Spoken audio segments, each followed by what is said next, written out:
Trazer aqui um contexto internacional para passar a palavra para a professora, porque a extrema-direita tem se mobilizado internacionalmente. O Jamil Chad escreveu no UOL que a extrema-direita se articula, gera temor de fuga de Bolsonaro a embaixadas. Numa postagem nas redes sociais no fim de semana, o deputado Eduardo Bolsonaro, filho do ex-presidente, tentou criar um paralelo entre a ditadura chavista na Venezuela e o indiciamento do pai dele, o ex-presidente, por tentativa de golpe de Estado. Bolsonaro, né?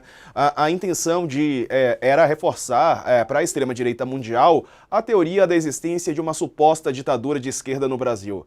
Um dia antes, aliás, não depois, um dia antes, foi outro indiciado pela PF, Paulo Figueiredo, quem escreveu nas redes sociais de Elon Musk, o X, onde tudo é permitido, né? O Jamil, inclusive, já caiu fora do X, não está mais lá no Twitter.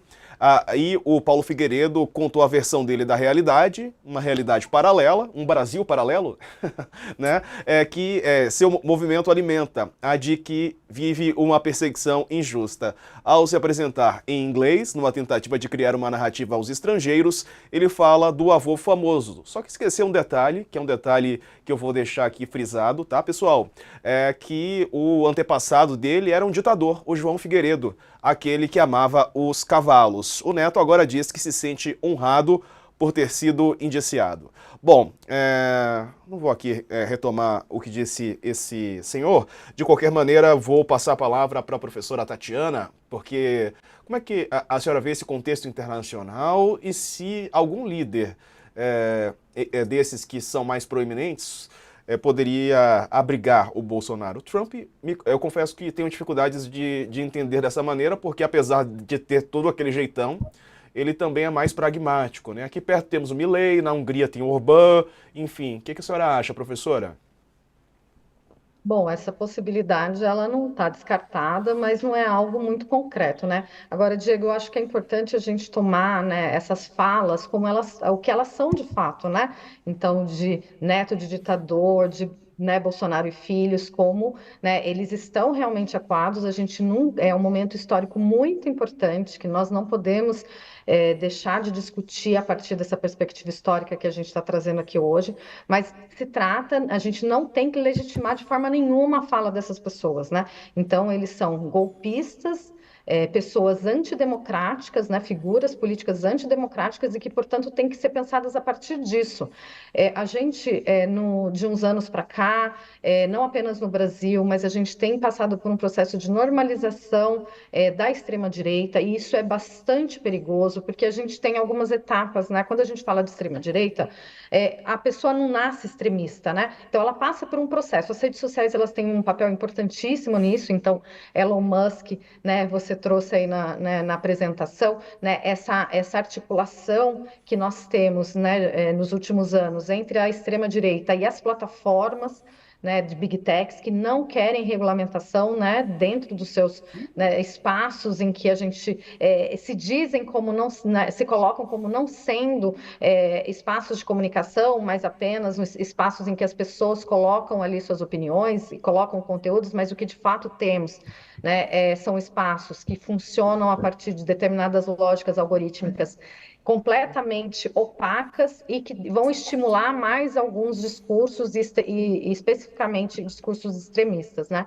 Dentro desse processo de construção da extrema-direita, nós temos os momentos em que temos a familiarização desses termos, a normalização e depois é o processo de radicalização. Então, é muito importante que nós, enquanto professoras, professores, cientistas políticos, historiadores, mas a imprensa também, não normalize mais essas tentativas de golpe, esses processos extremamente autoritários que a gente tem visto nos últimos anos. Isso acontece, vira e mexe a gente vê né, alguma tentativa de normalização, inclusive de discussão sobre o que é o termo da democracia, né? Que o professor João César trouxe muito bem, né? Falando não é apenas eleição. E quando, em 74, Ernesto Geisel, então presidente militar ilegítimo, porque não foi eleito pelo voto popular, juntamente com Golbery do Couto Silva, ambos já discutiam o termo da democracia. Diziam que no Brasil nós vivíamos uma democracia relativa. Veja bem, ou é democracia ou não é democracia relativa, a gente pode falar de ampliação da democracia, em que a cidadania, porque quando a gente pensa na democracia, ela faz a mediação entre Estado e a cidadania, então de que temos cidadanias incompletas no Brasil, algumas pessoas têm mais direitos que outras efetivados, então você está falando de aumento da democracia, e não de dizer que há um momento autoritário é democrático, né? Então acho que isso é fundamental. Agora, se eles vão ser abrigados na Argentina, não vão, né? Isso é, a meu ver, é menos importante do que de fato nós conseguimos, enquanto sociedade, né, trazer isso à tona, julgar e, né, de fato, eles serem julgados e penalizados, porque a gente não viu isso acontecendo na nossa transição.